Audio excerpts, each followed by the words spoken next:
कई सारे लोग ये सोचते हैं कि नशा मुक्ति केंद्र क्या है, वहाँ पर क्या होता होगा, नशा के छूटता है कि नहीं छूटता है, वहाँ जाके नशा मुक्ति केंद्र में होता क्या होगा, नशा मुक्ति केंद्र में किसको भेजना चाहिए, इसके ऊपर बात करूँगा आज। नशा मुक्ति केंद्र में भेजा जाने वाला जो मरीज है या पीड़ित है वो कहीं ना कहीं एक्सेस मात्रा में नशा करता है। नशा मात्रा क्वांटिटी थोड़ी बहुत कम भी हो सकती है, ज़्यादा भी हो सकती है, लेकिन आजकल नशा करने के बाद में उसका नेचर बहुत ज़्यादा बदल जाता है। कहीं ना कहीं वो जो चीज़ें करना नहीं चाहता वो करता है, या जो उसके अपेक्षित नहीं है जो चीज़ें वो करे उसके अलावा दूसरी चीज़ें करता है। कहीं वो झगड़ा करता है, कहीं वो अकेला रहने लगता है, कहीं वो अपने काम के प्रति जिम्मेदार नहीं रहता, कहीं वो गुस्सा करने लगता है, कहीं एरोगेंस करने लगता है, अपने व्यवहार में बदतमीजी आ जाती है, पैसे के प्रति सजग नहीं रहता, अपने शरीर का ख्याल रखना उसकी तरफ से केयरलेस हो जाता है, अपने रिश्तों का ख्याल नहीं रखना, अपनी हेल्थ का ख्याल नहीं रखना, अपने जीवन के बारे में ही कहीं ना कहीं केयरलेसनेस दिखने लगता है। वो खुद भी परेशान होता है, उसके परिवारजन जो होते हैं वो भी परेशान है, और उसके जो सामाजिक मतलब आजू बाजू के जो लोग हैं वो भी परेशान हैं। ऐसे इंसान को नशा मुक्ति केंद्र भेज दिया जाता है, या ऐसा इंसान खुद भी नशा मुक्ति केंद्र आ जाता है जो नशा करते करते थक जाता है, परेशानी इतनी ज़्यादा बढ़ जाती है कि उसको नशा मुक्ति केंद्र में जाना पड़ता है। अब यहाँ समझते हैं कि नशा मुक्ति केंद्र में डालने के बाद एक्चुअल में क्या होता है। नशा मुक्ति केंद्र में जैसे ही मरीज एडमिट होता है उसकी एक दवाई चालू हो जाती है जिसको बोलते हैं नशा ना करना ही दवाई है। अब नशा वो नहीं करता है तो वहाँ पर उसको दिक्कतें आने लगती हैं, घबराहट है, बीपी शूट होना, डर लगना या गुस्सा आना, कि पश्चाताप होना, यार मैं यहाँ पर क्यों आया, मैं बाहर ही बंद कर देता। लेकिन वो भूल जाता है कि वो यहाँ पर आया है सब प्रयास करके असफल होके फिर वो यहाँ आया है। लेकिन जब वो आता है तो वो कहीं ना कहीं नॉन कोऑपरेटिव मोमेंट में होता है, वो बिल्कुल अपना सहयोग नहीं देता है। कुछ लोग सहयोग देना चाहते हैं लेकिन उनकी जो बॉडी है और ब्रेन है वो कहीं ना कहीं एब्रप्ट रिएक्ट करने लगते हैं और वो परेशान हो जाते हैं। उनको लगता है कि मैं मर जाऊँगा, वो रिक्वेस्ट करते हैं कि भैया हमको छोड़ दो। लेकिन यहाँ पर उसको सपोर्टिंग दवाइयाँ मिलने लगती है, और पुराने कुछ पेशेंट्स होते हैं जो उसको बताती है कि भैया कुछ नहीं होने वाला, हमको भी ये चीज़ हुआ था, आप चिंता ना करें, आप बस सब्र रखें।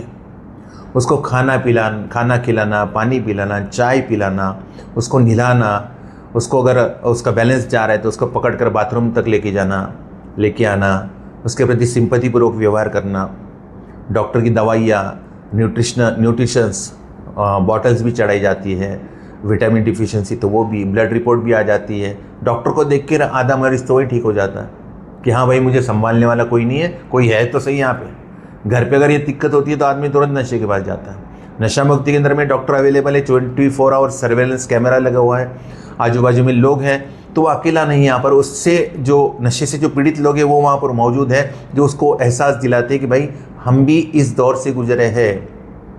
जब जन्म होता है तो माँ का दर्द होता है, और अपन जब नशा छोड़ेंगे तो ये दर्द से गुजरना ही पड़ेगा नशेबाज को, तो वहाँ से गुजर रहा होता है, और उसको धीरे धीरे करके ठीक किया जाता है, शारीरिक और मानसिक रूप से स्वस्थ किया जाता है। उसके बाद मेन चीज़ चालू होती है, वो है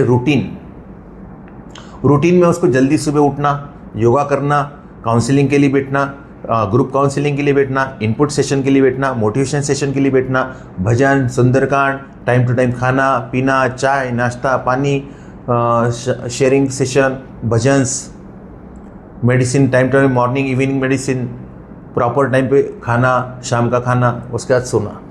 इस रूटीन को चलाया जाता है। यहाँ पर उसका शरीर जो है वो तो डिटॉक्स हो गया।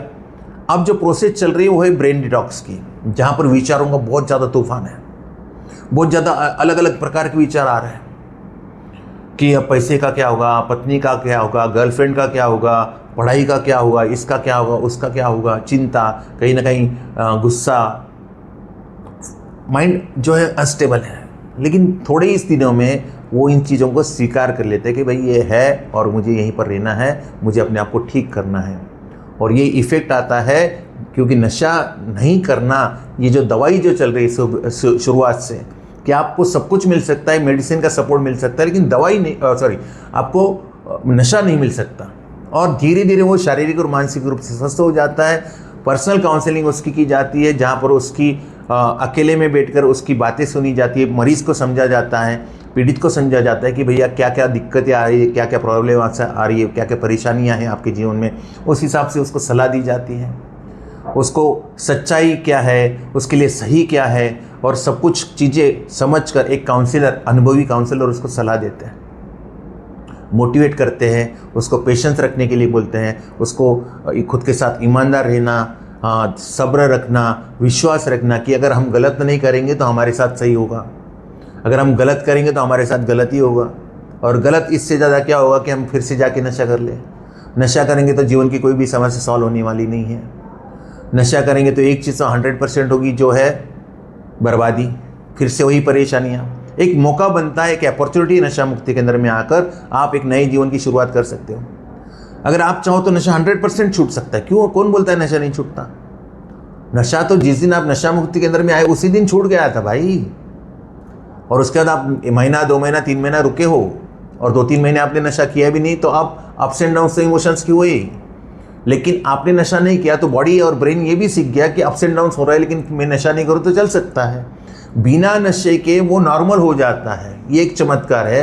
पहले उसको नॉर्मल होने के लिए नशे की ज़रूरत पड़ती थी, अब वो बिना नशे की भी नॉर्मल है। सुबह उठता है तो उसको दारू पीने की या नशा करने की ज़रूरत नहीं है, मजबूरी नहीं है, टूटन नहीं हो रही है, कल की रात का पश्चाताप नहीं है, पैसे कहाँ से लाएंगे उसका कोई टेंशन नहीं है, चिंता नहीं है, फ्री है।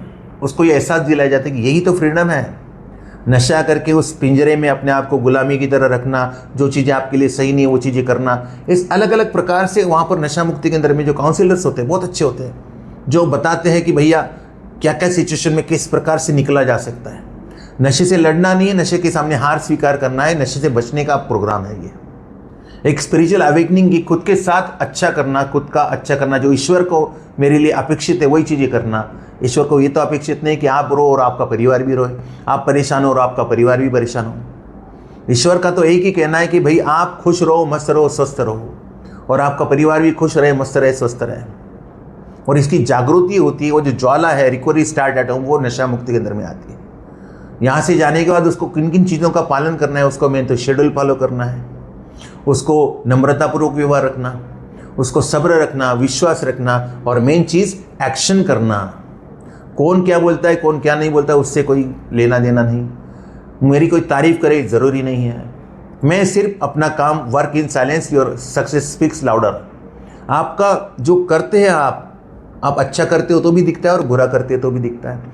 जब आप करते हो, आप रूटीन फॉलो करते हैं, तो क्या माँ बाप नहीं देख रहे हैं? क्या अड़ोसी पड़ोसी वाले नहीं देख रहे हैं? आप काम धंधे पे जाते हो, आप जिम करते हो, आप योगा करते हो, आप घर वालों के साथ नम्रतापूर्वक व्यवहार करते हो, आप घर की जिम्मेदारियों में अपना सहयोग देते हो, तो धीरे धीरे जीवन बदल सकता है। नशा मुक्ति केंद्र में जाना कोई ऑप्शनल नहीं है। नशा मुक्ति केंद्र में जाना ये एक लास्ट ऑप्शन है, एक लास्ट उम्मीद है। उस उम्मीद को ना छोड़ें। अपने आप से नहीं हारे। अगर आप अपने आप से नहीं हारे तो जीत पक्की है। नमस्कार।